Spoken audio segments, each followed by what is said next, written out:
See,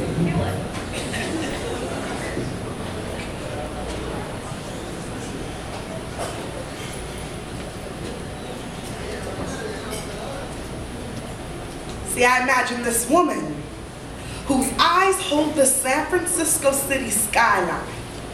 She sings from a diaphragm made of gold and a heart laid with rubies. She bathes in rose petals while sipping tequila sunrise disguised as holy water, and spends her Saturdays ice skating on Saturn's rings, convincing Pluto to stop pretending to be a planet.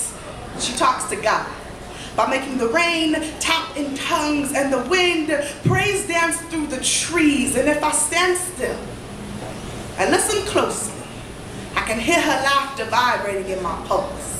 See, while her kisses hopscotch on my freckles and her footprints lead me to the center of all that I do not understand about myself. See, unravel my brilliance, and you'll find her there, gleaming with pride at how much of herself she has poured into my reflection.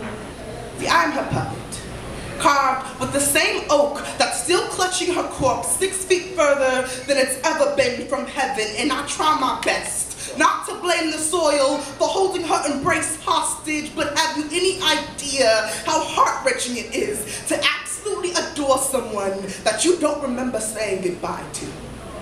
See, I wouldn't know her voice if it poured from my own mouth, and I often find myself asking God to please excuse my sanity for expecting an explanation as to why he wouldn't allow me any time to spend with the person I would one day grow up to be, as a human logic could handle such a miracle as that of a woman and child handpicked in heaven to take turns with the same spirit. So now, she dwells in all that I know to be divine, painted in the pastels of poetry that rest beneath my eyelids, so when I cry, her truth would run down my face, coiled in these kinks that tell tales of colored girls turned queens. Her stride resides in my hips, her smile cemented in my spine, and her destiny tattooed beneath my navel. See, my grandmother's name was Cheryl Miles.